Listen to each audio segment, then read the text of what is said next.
Então, falar sobre o mundo no período da Reforma, já que a nossa intenção aqui é conversar sobre os antecedentes da Reforma Protestante e a contribuição da Reforma Protestante para o surgimento dos batistas.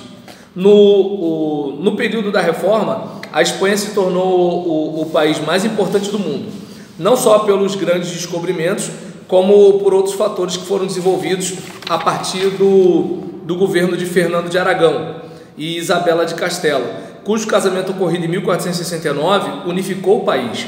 No aspecto religioso, o cardeal Francisco Ximenes Cisneiro implementou uma reforma na Igreja Espanhola antes da reforma de Lutero, a tal ponto de reprimir a invasão dos dissidentes da Igreja e logo mais dos protestantes no território. Dentre outros itens, ele fundou a Universidade de Alcalá, orientou uma disciplina rígida para os sacerdotes e providenciou uma versão da Bíblia conhecida como poliglota, complutensiana. O chamado Sacro Império Romano, criado por Carlos Magno no ano 800 e restabelecido em 962 por Otton I, notabilizou-se pela eleição do imperador através de 7 eleitores, que eram considerados príncipes seculares e religiosos. Os príncipes eram verdadeiros soberanos dentro do império. Assim que foi neto de Fernando, assim foi que o neto de Fernando e Isabel foi eleito imperador em 1519, com o nome de Carlos V, tornando-se o maior adversário da reforma luterana. Os outros dois países que mais se destacaram na ocasião da reforma foram França e Inglaterra. A França se tornou adversária da Espanha, pelo que a reforma surgiu em pleno andamento da guerra entre os dois países. O rei francês, no período, era Francisco I, que, apesar de ser também católico, por motivos políticos, contribuiu positivamente para que a Espanha não esmagasse o movimento reformador de Lutero. A Inglaterra se caracterizou secularmente pelo seu sentimento nacionalista, gerando forte reação contra a Igreja Romana por parte de Henrique VIII, em cujo governo foi iniciada a Reforma Anglicana. O último fator político-militar que também ajudou indiretamente a reforma foi o das invasões turcas, que constantemente ameaçava o mundo ocidental, levando adiante o ideal muçulmano de conquistar o mundo. A Turquia era a grande potência maometana e suas conquistas alarmavam a Europa, já nos dias da Reforma. A Hungria foi derrotada pelos turcos, que olhavam com avidez para a Alemanha e a Itália, tentando cumprir a promessa do sultão conquistador Bajazet, de que o seu cavalo iria comer aveia do altar de São Pedro em Roma. Em dados momentos, quando as forças de Carlos V tentavam destruir os príncipes que defendiam a reforma de Lutero, ataques franceses ou turcos levaram parte das forças armadas a se retirarem, a deter o avanço do inimigo. Quanto ao aspecto econômico e social, deve ser mencionado que houve uma transição nessa área que veio afetar fortemente a vida do mundo ocidental no início da modernidade. O comércio com o Mediterrâneo contribuiu para o surgimento de uma nova classe, os mercantilistas, que chegou a afetar o grande poder dos nobres e do clero. Foi o mercantilismo que resultou no capitalismo, o qual iria dar uma nova feição ao mundo, culminando com a queda dos privilégios na Revolução Francesa, chamada também por alguns de Revolução Burguesa. A descoberta do novo caminho para a Índia e de novas terras na América e em outros continentes deu oportunidade para investimento de capital. Tudo isso coincidiu com a descoberta e desenvolvimento de recursos minerais na Alemanha, gerando o que acontece com os garimpos ainda hoje, que é o abandono das atividades agrícolas e a consequente crise de falta de alimentos e surgimento de inflação, que por sua vez resulta em descontentamento de muitos. Esses fatores contribuíram para a revolta dos camponeses, que iria marcar fortemente o período da implantação da Reforma Protestante, principalmente a luterana e a zwingliana. Como em outras partes do mundo, a Igreja possuía na Alemanha as melhores terras cultiváveis quando já iniciava a transição do feudalismo para uma sociedade de lucros e salários. Isso gerou inquietação tanto da nobreza como dos camponeses, levando os dois grupos a se revoltarem, embora de forma diferente, contra o poder da Igreja, que era vista como rica e opressora. Paralelamente, a tirania secular contribuiu para que o povo abrisse os olhos para a exploração do poder de Roma. O último item a ser considerado neste tópico é o fator intelectual, tendo em vista que o humanismo, já referido anteriormente, ajudou a abrir a compreensão do povo que se encontrava escravizado mentalmente, sem direito a pesquisar e expor os seus pensamentos. O contato com o mundo oriental, através das cruzadas e das grandes navegações, propiciou a oportunidade de pessoas voltarem aos clássicos gregos e romanos e buscarem o conhecimento diretamente nas Sagradas Escrituras, sem se prenderem apenas à teologia escolástica. Assim é que o humanismo ajudou a que houvesse o reconhecimento do valor do homem, inclusive como imagem e semelhança de Deus. Alguns humanistas apresentam ideias muito avançadas para a época que iriam mais tarde contribuir para os ganhos da modernidade. No momento em que estourou a Reforma Protestante, o mundo estava preparado para aquele acontecimento. A transição para os dias modernos foi um processo lento e prolongado, mas aquele era o momento certo para eclodir uma revolução religiosa que iria trazer profundas transformações, especificamente no mundo ocidental.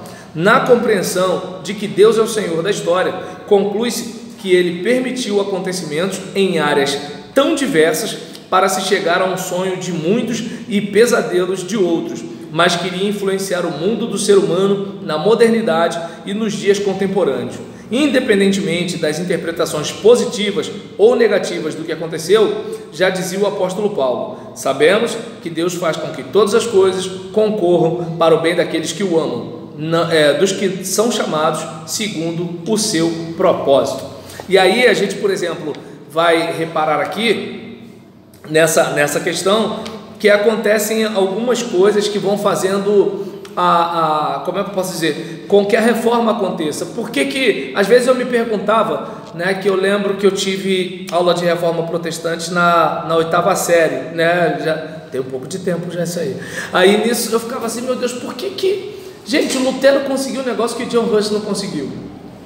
Contexto, né? Então assim, não é porque um é mais homem de Deus que o outro, a questão é que um estava num contexto que a coisa estava no nascedouro, a gente está tentando, o outro já chega quando já está o Neston no leite, já é outra situação, né? Então, sendo que a gente percebe uma outra coisa que a gente vai ver lá na frente, é o fato de que assim, Lutero, embora, peço a todos os fãs de Lutero que me perdoem, não vou falar mal dele, mas assim, só vou falar que ele é um ser humano, né?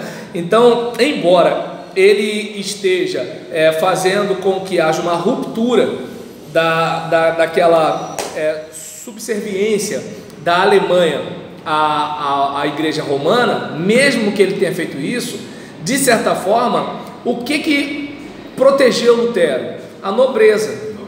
E aí, nisso que a nobreza protege Lutero, politicamente, ele não vai ficar junto com a ralé, né? Então essa é a situação. Então daí onde como eu falei, outra coisa para a gente aprender. Então você vai perceber que assim, Lutero foi usado por Deus, Deus abençoou, aconteceu um monte dessas coisas no plano espiritual, mas no chão de fábrica, chão que nós pisamos, na vida como ela a gente percebe que assim, politicamente, Lutero estava bem na foto, pelo menos no seu contexto sociopolítico nacional, pelo menos ali ele estava, né? E até porque o que acontece, o nacionalismo dos países, porque assim, nós pensamos aqui teologicamente, Jesus, sola gratia, esses negócios todinho, só que não vamos esquecer que assim, qual era a dificuldade no aspecto político? Vem um cara lá, dizendo que é de Deus, e leva parte dos tributos, leva parte do que a gente tem, digamos, tem coisas aqui, terras nossas, que parte de Roma também. Pelo amor de Deus, que negócio é esse? Então, peraí, tem um carinha aí que está falando que não é bem assim não, vamos colar com esse cara, né? Ou seja, o aparelho político e o aparelho religioso sempre foram parceiros. A gente vê lá na época de Henry, na época de honra e perdão, né? Aí eu já quase que eu lembrei do meu pai, né? Então, na época de honra, né? Na época de Jeroboão, a gente vai vendo que é o seguinte: o aparelho político e religioso estão sempre conversando, né? E assim, espero que seja a serviço do bem, né? Embora, né? Eu lembro muito de uma música do Legião Urbana, se eu não me engano, acho que é Duas Cidades, né? Quando fala é o bem contra o mal e você de que lado está? E aí no finalzinho do refrão fala assim: estou do lado do bem, com a luz e com os anjos, né? Então dificilmente alguém vai dizer que está do lado do mal, né? Então você vê, por exemplo, nessa guerra de narrativas que a gente está, né? O juiz Sérgio Moro é um criminoso porque está conversando com Deltan sobre pegar o criminoso, né? E o criminoso é o quê? Né? Depende, porque dependendo de que lado você está, o criminoso é uma coisa, dependendo de que lado você está, o criminoso é outra coisa, né? Então, por exemplo, observa bem, o fato é o fato, mas as versões, e nessa brincadeira, o que acontece? Ambos os lados recorrem ao aparelho religioso, entendeu? Por quê? Só a bala não resolve, a gente tem que vir aqui, ó, e é aqui que a religião está, né? Se a gente pegar o pessoal aqui, a gente pega tudo. E aí nesse caso, né, por exemplo, não vamos esquecer, a igreja, ela tinha isso aqui, já era, não tinha para onde correr. Agora, quando surge alguém que fala assim, não é bem assim não, aí opa, vamos escutar esse cara vai ajudar a gente a sair desse jugo, porque assim, eu vejo o Papa como qualquer outro homem, mas o povo que eu governo não vê. Apareceu um cara que vai dizer para o povo, né, com a mesma linguagem da fé, que esse cara é igual a todo mundo. Vão escutar esse cara porque ele está na mesma frequência. Eu estou na frequência política. Fala, Roseli. Sim, claro. Vamos sim. Aí eu só peço desculpa que assim, eu falei, né, que a esposa e o filho foram para casa da minha cunhada, né, para eu poder escrever, porque senão não dá não. Aí não estou falando mal, mas não estou falando bem, mas também não estou falando mal, entendeu? Fazer o quê? O pai tá velho, a mãe tá velha, o moleque cheio de gás, o que tu quer? Não tem ninguém para olhar, mandei para a cunhada. Aí fica. Hã? Quem tá grávida aí? O Luiz é mesmo, rapaz? Mais um. Mas bom que tu tá novo. Novo? Tu se gosta também? Hã? Sou o Rafael? Não, mesmo. Foi, E o Fabiano também. Eita, mano! Agora eu vou na Simone. Ih, Jesus, vamos que vamos. Aí nesse caso, né, por exemplo, é importante a gente perceber isso daí, porque o que acontece? Há uma coisa na política, no governante, que assim parece o seguinte: vamos controlar as pessoas, inclusive na sua particularidade, né? Por quê? Porque se controlar na particularidade, no aspecto social está resolvida a situação. Só que o que acontece, né? Com o Renascimento, o pessoal começou a ver, por exemplo, a madeira por baixo das camadas de tinta. Então é aquela questão de assim, não, nem sempre foi assim. E aí o pessoal vai tendo um desenvolver diferente. E aí nesse desenvolver diferente começa a perceber outras coisas. É como, digamos, por que eu comparei mal e porcamente, né, pode me julgar, a questão do Renascimento com a internet? Não dizendo que é a mesma coisa, mas é que, por exemplo, vamos lá, antes, na época da televisão Telefunken da minha mãe, tinha de válvula e transistorizada, né? Então o que acontece? Naquele período, quando aparecia o Cid Moreira, boa noite, e quando começava a contar aquelas coisas, aquilo pra gente era verdade, pra gente mentira era novela. Hoje, com o advento da internet, Vinícius fez uma reportagem, tá? Eu digito no Google o assunto e vejo N versões do fato que ele reportou. E aí eu tenho a chance de perceber que assim, ele floreou mais quando foi fulano, ele cutucou mais quando foi Beltrano, ele elogiou mais quando foi não sei o que lá. Então, ou seja, a sua visão, é claro, a internet revela muita gente boa, mas revela também muito idiota. Mas se você, por exemplo, gente que não teria como, né, imprimir, né, publicar, só chega na internet e joga o lixo. Hoje é mole.